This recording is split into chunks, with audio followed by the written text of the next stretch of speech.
Once you've acquired your image and confirmed that it best represents your experiment, you'll want to determine what to do with your membrane next. If you're using NIR secondary antibodies, you can store that membrane to rescan it or reprobe it in the future. If you want to be able to obtain accurate data from your stored membrane, you need to make sure that you store it correctly.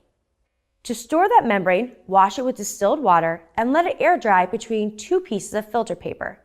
You then want to have it covered in either aluminum foil or something similar to that to keep it protected from light and dust. Once it's dried, you can then place it in a light-tight container and store it at room temperature for several months. This is going to allow you to re-image or reprobe your membrane in the future. However, if you're working with a Chemiblot, note that you can only store them in solution at 4 degrees Celsius for a limited time. That's because after a while, the proteins will start to dissociate from your membrane. This will compromise your data acquisition and analysis. In addition to your data analysis, it's important that you validate your experimental design. Don't forget that before starting your Western blot protocol, you should optimize your method of normalization and determine the linear range of detection for your target and internal loading control. For accurate quantitative analysis, the amount of sample you load must produce a linear signal response for both your target and the internal loading control. For more information, refer to the course on preparing your samples and linear range calculation in Lambda U. As discussed in previous courses, when you acquire an image of a Chemi Western blot, you're capturing the light produced as a byproduct from an enzymatic reaction. This enzymatic reaction is susceptible to several environmental factors, such as temperature and time. So when you obtain your image, you want to make sure that the reagents are at the same temperature and that you're also imaging the blot at the same time point after adding substrate.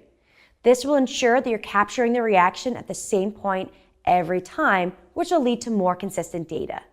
For more information on this, refer to the Chemi Detection course on Lambda U. Throughout every course on Lambda U, we really stress the importance of consistency in following your Western blot protocol.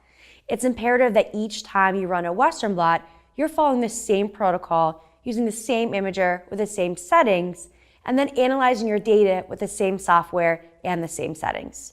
You should never compare data that was obtained from different protocols, imagers, or analyzed with different software.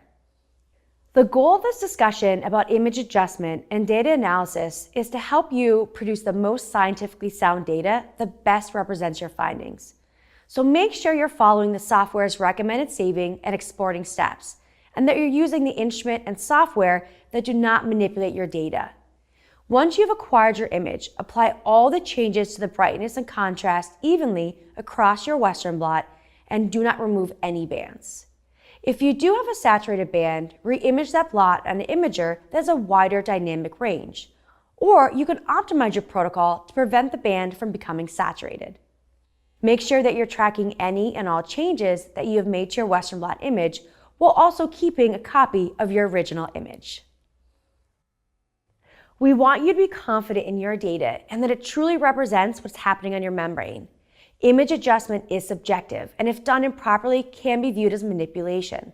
So if you're not sure how to appropriately use your Western blot software, search for tutorials, manuals, or guides for more information. You can also reach out to us for questions about anything that's covered in this course and others by simply clicking the questions button in the summary. We're always happy to help.